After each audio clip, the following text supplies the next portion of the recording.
Hi, so for today's project, I'm going to be showing you how I do patches. Again, I did a basketball patch in my last embroidery video, but this one has a kind of a different theme.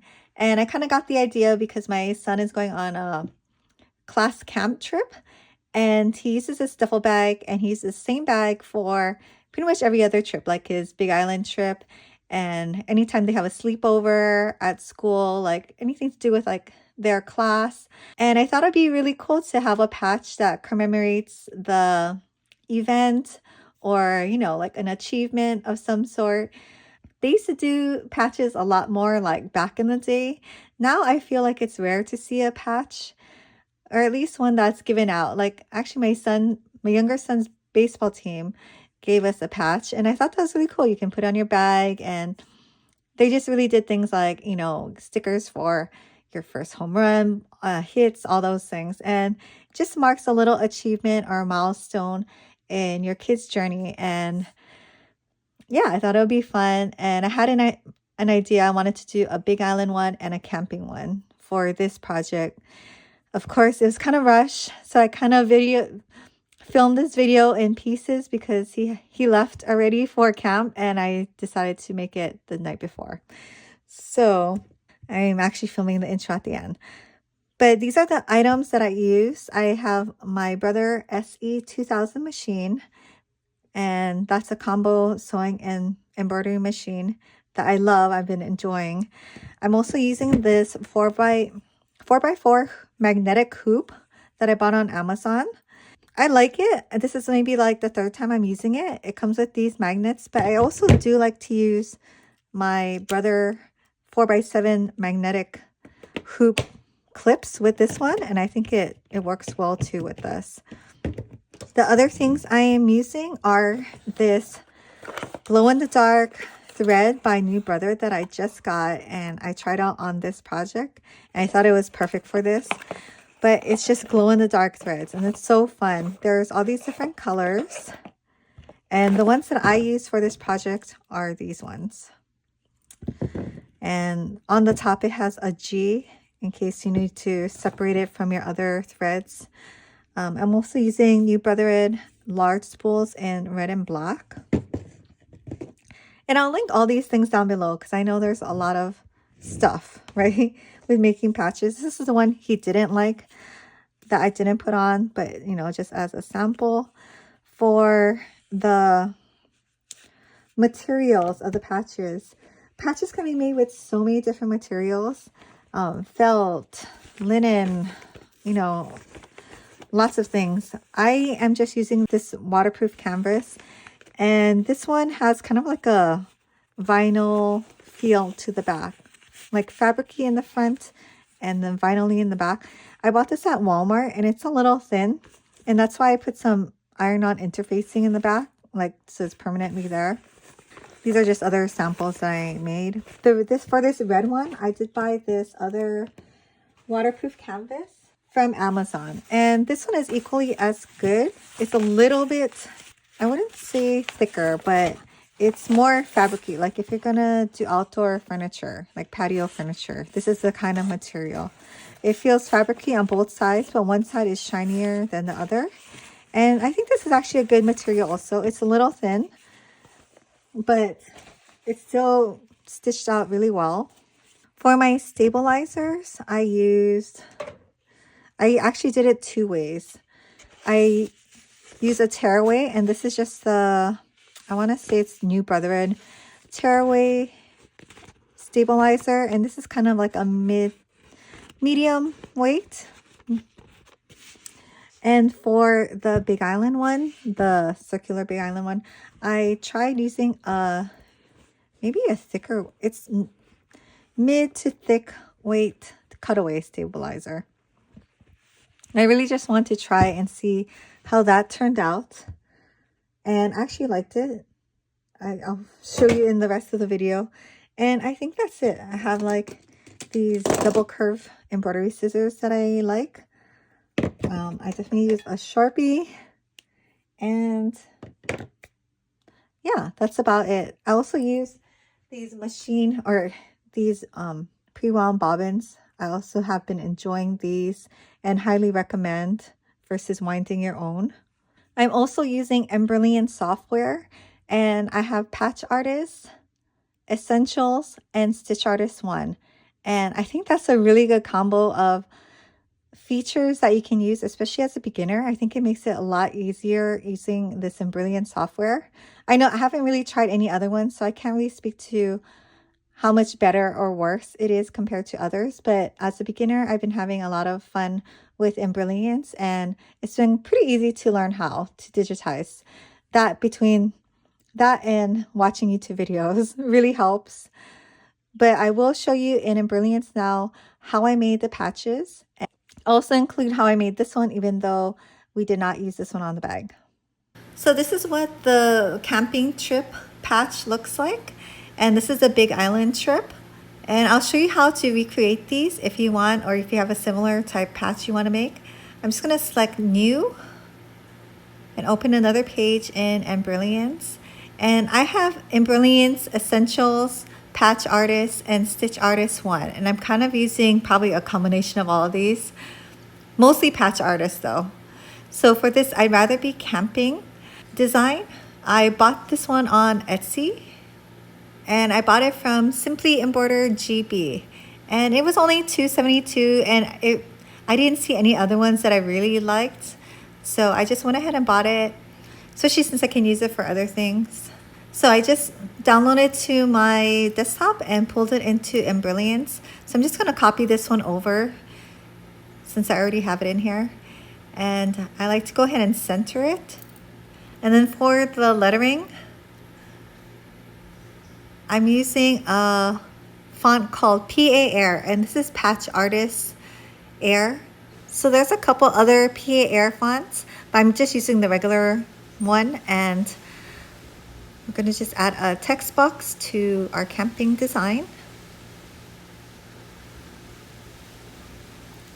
I'm going to use a circular text, and I'm going to type in Camp Mokuleia.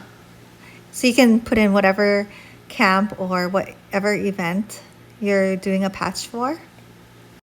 And then now we can play around with the circularity of it. I don't know what you call it, but I'm gonna, the radius, I guess it says it right there. And just adjust it to your liking. I just want it to be right around the I'd rather be part of the design. It's gonna make it a little bit smaller, not that small.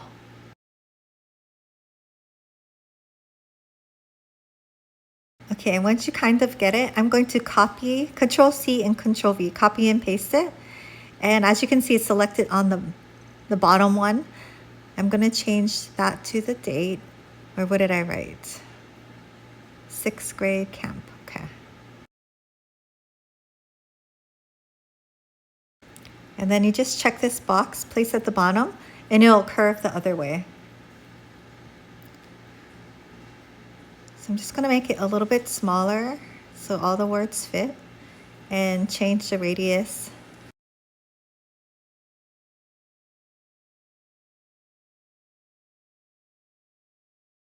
Now I'm gonna select all and center it.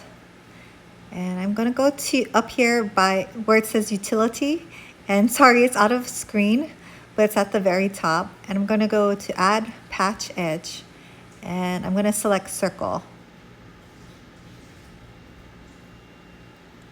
So I'm just gonna make it a little bit smaller and center it. And so now I'm just going to adjust the lettering so that it's exactly how we want it, kind of like centered between the marrow edge or the satin stitch and the design. So I like to also do center in the middle, and then I'll use the keyboard up key and just bring it up. And that way it's not shaking with my mouse or anything. It's just going straight up.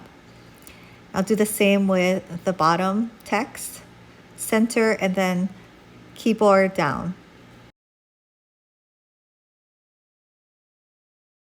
And I wanted little dots to kind of separate the text. So I'm just going to add a period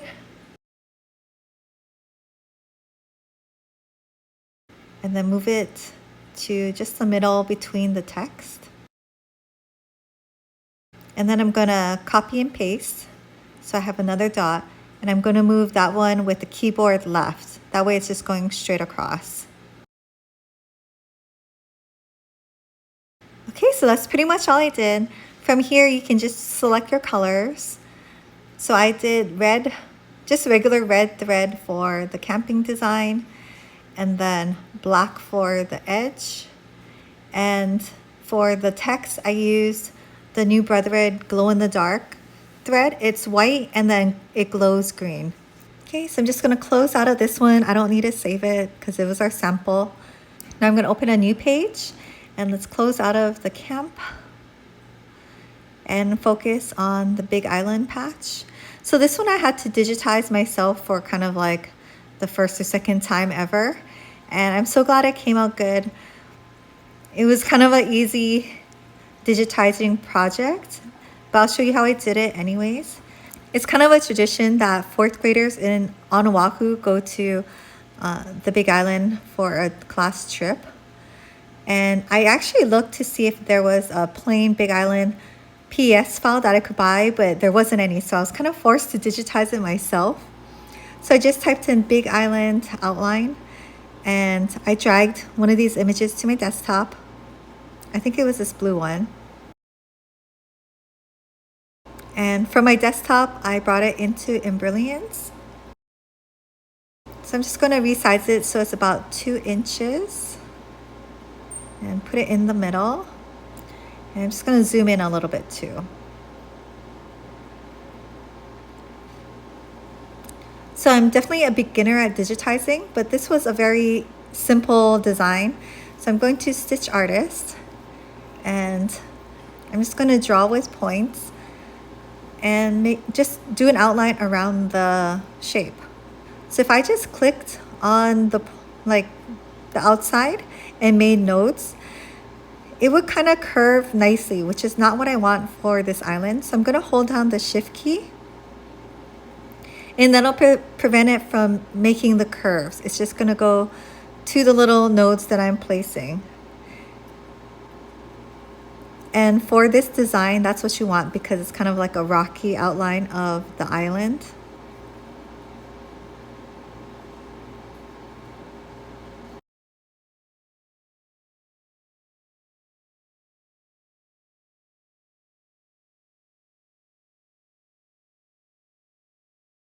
So as we kind of get to the end, I'm going to leave it slightly open and then click on this little red rodeo kind of tool, and it will close up the design.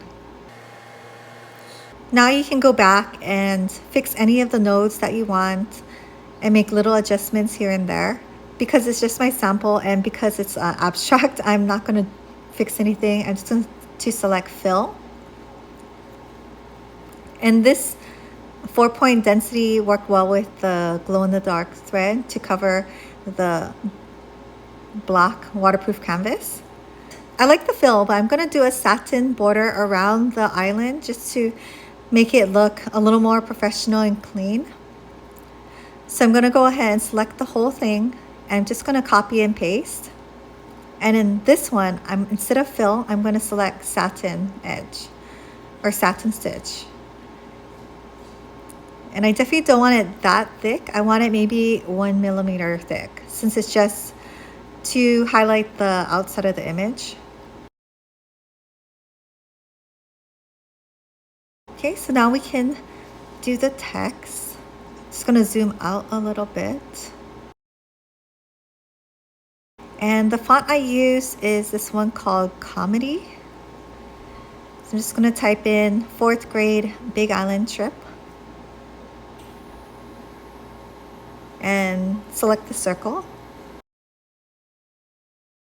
So I'm pretty much going to do the exact same thing that I did with the camp and making it circular, adding the date, and putting the round patch edge. This is the smallest this font can go. Like different fonts have different size limits. I think it just depends on the stitching.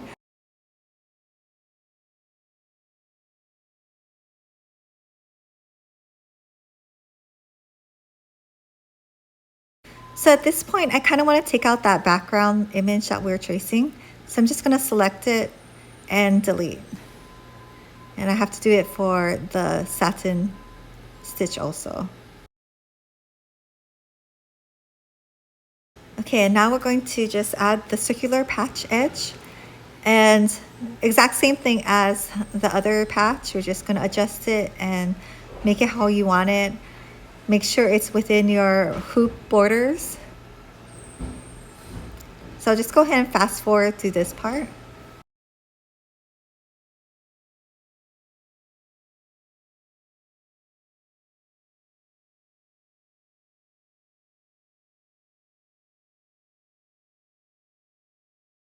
So I'll quickly just go over how I made the patch that my son didn't choose.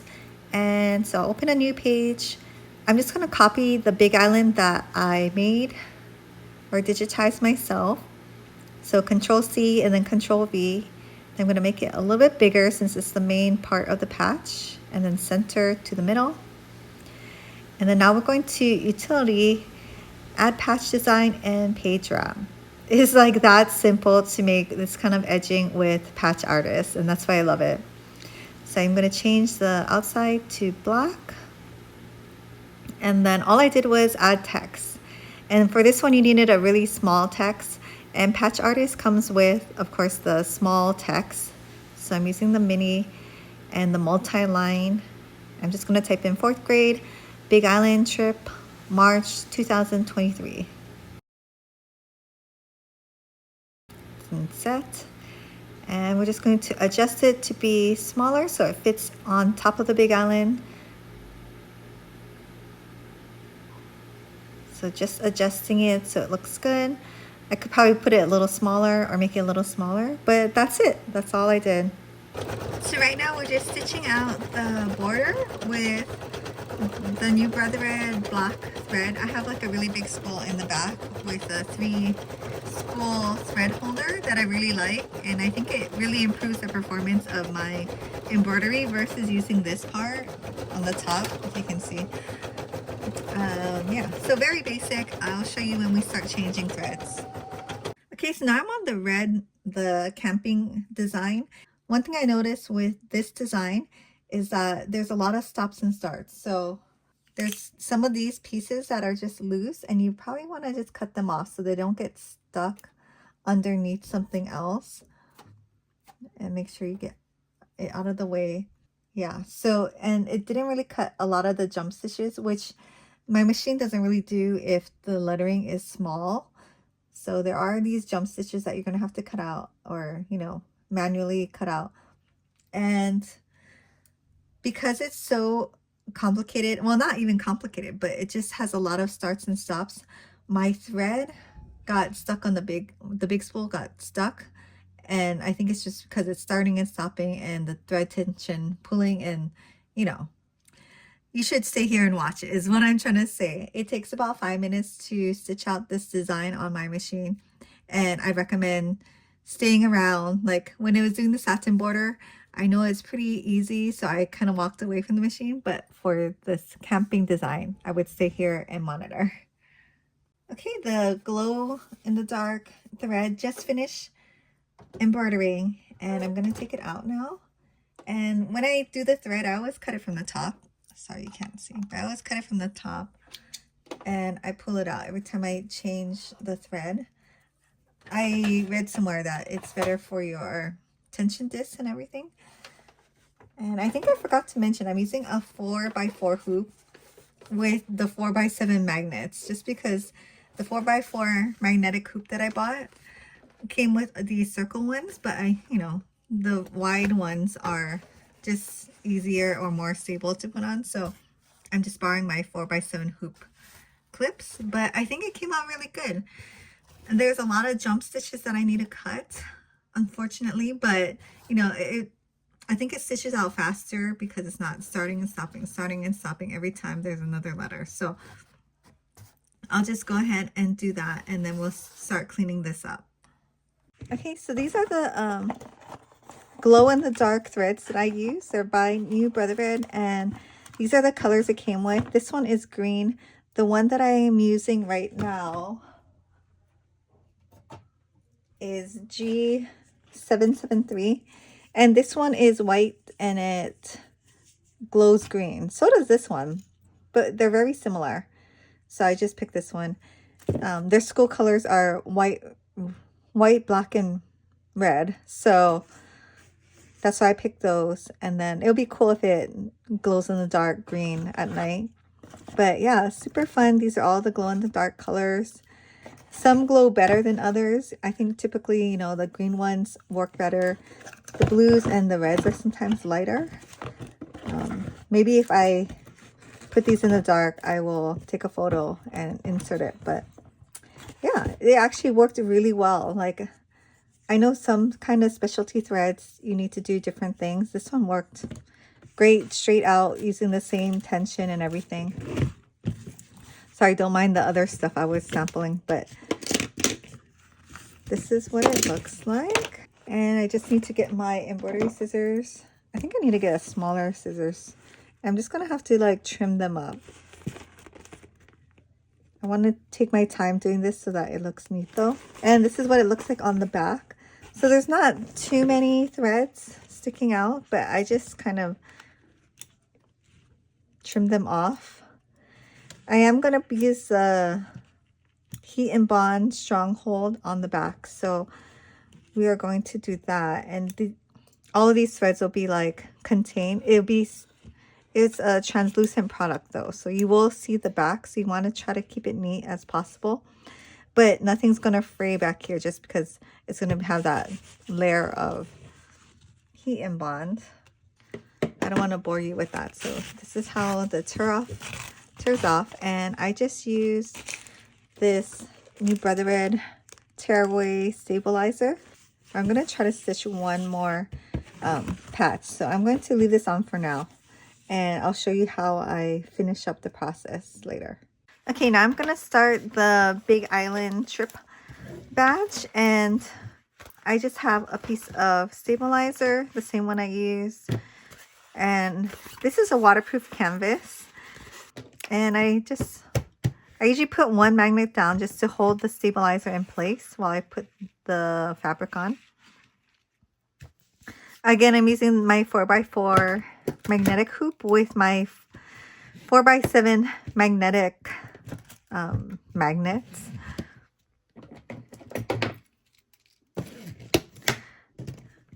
I could do another stabilizer or interfacing like I did for the other one, but I think I'm going to try it without just to see, because this is the first time I'm using this waterproof canvas. I also got this hoop on Amazon, and so far I'm liking it. It's a little bit heavier than my 4x7 plastic hoop, but because I can put the magnets all around, I feel like it's a little more stable, or it holds the fabric in a little bit better.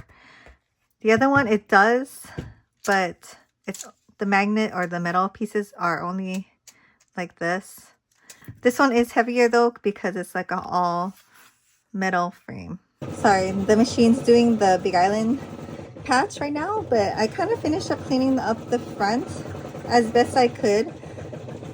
The jump stitches were really little, and if it's bothering you that it's a little fuzzy like right there, you can get a Sharpie, like a thin point black Sharpie. Because the outline or the background's black, you can carefully color in like in between or the little fuzzies. If you're making a lot of these though, I don't know if that's gonna be doable, but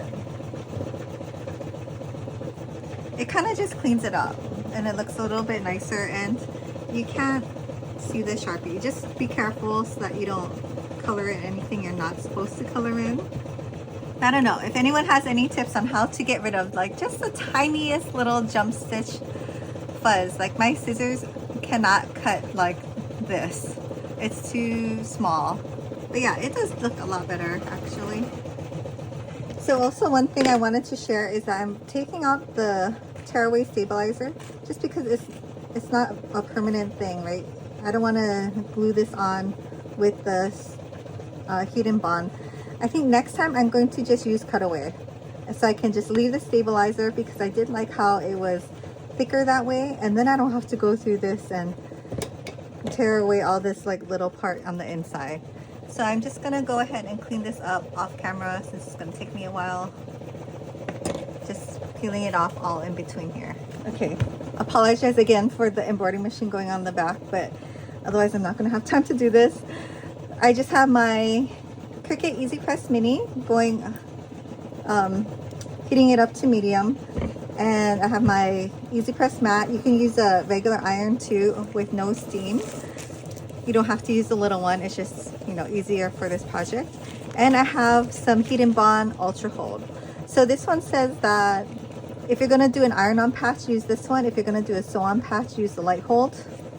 I don't know if it really matters, because I think if you hand sew it, you can sew through this either way. I don't think it's gonna matter. I'm just gonna cut a piece of Heat and Bond about the size of my patch. You don't need to cut too much extra. Okay, and I like to do this before I trim up the patch, just because otherwise you're going to have to trim twice. To put it on or apply the Heat and Bond to the patch, you just place it on here with the paper liner and hold it on the iron on for 2 seconds, let it cool.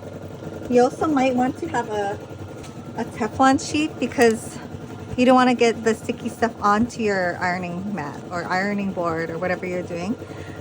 I also don't like it to go over too much. This will, if you trim it up, then you don't have to worry too much about getting it on your mat. It's pretty sticky, which is good. Okay, so this is my patch, front side down on the Teflon sheet. Heat and Bond with the rough side down and the paper side up. And we're just going to press around it for about, I like to do 3 seconds. It says 2, but you know. And I'm kind of pushing, not hard, but medium pressure, so that it gets into all the little crevices of the back.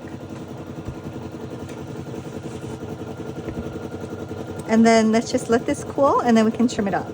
Okay, now it's cool. I'm just gonna take my double curved scissors, which is, you can use regular scissors too.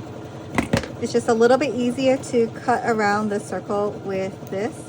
And I like to cut it close to the satin stitch. Just do not cut the stitch. So make sure you have decent light. Some people like to leave a little border, totally up to you.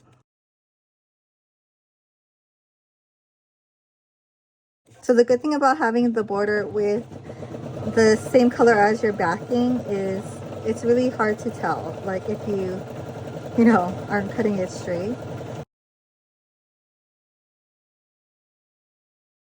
And just for extra precaution, this fabric doesn't really fray, but you know, with a lot of rubbing it could. I just get a lighter and I'm just going to burn the sides a little bit.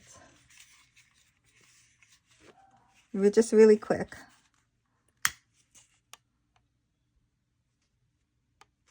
All the way around.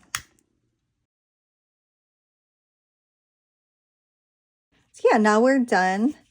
And if I was going to give this to someone, I would make a little sticker and put the instructions on the back. So the Heat and Bond is place on material, adhesive side down on top of project, press iron on fabric with firm pressure for 8 seconds on each section until the entire piece is bonded. To me, when I put it on, when I did the basketball patches in the other video, it did take longer than 8 seconds for me, and I was also a little bit worried because it was on a polyester type of material, not a cotton, so I didn't want to go extra long, but I did do it in little sections, like 8 seconds, you know, 5 here, until I couldn't peel it off with my nail. I'll actually show you guys how I attach it to the bag, I think, when that one's done. Okay, so this is what the Big Island one looked like right out of the machine, and as you can tell, the glow-in-the-dark thread had kind of a hard time on top of this fill stitch. And I think, yeah, the fill stitch was just too much for the slightly more delicate glow-in-the-dark thread. So I did have to, like, it did shred a few times, and I did have to rethread like 3 times. It got kind of fuzzy over here because I didn't cut this threads off. So I'm just going to clean this up, and we're going to, I guess it's going to be too hard to get the jump stitches. I'm just going to use the Sharpie. I think that'll work better for cleaning it up. I don't know if this is cheating because you can't do this every time. If it wasn't black, I would have to really, I don't know, figure this out. I think small fonts are just harder in general. And also next time if I make this or if I redo it, I'm going to make it bigger because this is only, actually it's about 3.5 inches from top to bottom. If I made it bigger, I think it would have an easier time with the font. And also I would use the cutaway stabilizer versus tearaway. And I think that will, I don't know, it may make it a little bit more stable or cleaner for the amount of threads or holes it needs to do for this middle part. But otherwise it turned out really good. Okay, so my son said he didn't really care for this one, but he likes the circle one. So I'm gonna go ahead and make another circle one. I already kind of did it right before I made this one, so I already had it planned. But now I can try to use the cutaway. I just bought this, I just opened it. I'm going to see if this is better. And this actually works out because then you guys can find out with me if cutaway is better than tearaway. Okay, so I'm really just going to hoop it up the exact same way. I'm going to try to do it on this piece. It's not going to be supported by all 4 sides, unfortunately, but I think it'll be okay. So I'll go ahead and stitch this up and show you what it looks like after. Okay, so this is the second Big Island trip one that I made, and I do like it better than the first. It's just a tiny bit bigger than this, but similar size. And I did like the cutaway stabilizer. The only thing is, I like it because it's like, if I take off the paper, it has a thicker feel. So this one's pretty flexible, which could be good for your project depending on what you're putting it on. This one is a little like stiffer, which I think is good for bags. The only thing is that if you look at the edging, there is some white, and I don't think it's that bad, but if it's bothering you, I would just get a Sharpie of the same color and maybe color it in. I don't know. I think that might take too long to do the whole thing. I don't think it's actually that bad. When I put it on, you won't really see it. So that's just an option. So I'm going to put it on the bag now. He has a big duffel bag that he got from school, or that, yeah, he bought from school. It's just, you know, one of those athletic duffel bag size. So it's not going to fit in the video, but I'm going to stick the heat mat into the pocket. So my thinking is, this is the front of the bag, and I'm going to put the slightly bigger one down here, and then this camp one up here. And then if he takes it somewhere else, I'll put another one down here. You know, I was thinking maybe, I guess I'll always have the files, but you may want to make a backup later on in case they change bags. You know, it's just the kids, you don't really need the Teflon sheet in there actually. So just make sure the heat mat is under the area you're gonna do, and it's kind of flat, so when you push down it really secures it. Okay, I guess that's good enough. Normally I would like alcohol wipe it, but I think we're just gonna put it on. It's dirty already and he's leaving tomorrow, so I don't want to wash it or anything. So just making sure the paper is off. I'm gonna stick it right there. Place the Teflon sheet over. It says to do it for 8 seconds. I'm gonna do it like a little bit longer just to make sure. But I also don't want to overheat the specialty threads because I think they're a little bit more delicate than regular. Okay, so that was the first round. So obviously it's still not on right there, but it's stuck over here, and that's what you want. So we're gonna do it again. Okay, so it's getting there. It's just this corner. It's really hard to get the mat in there. Okay, that was harder than I expected just because it was really hard to get a flat surface because of all this bulk on the back. So it's hard to get like these corners to stay. And also I probably pressed this one too much, so the heat and bond actually like disappeared.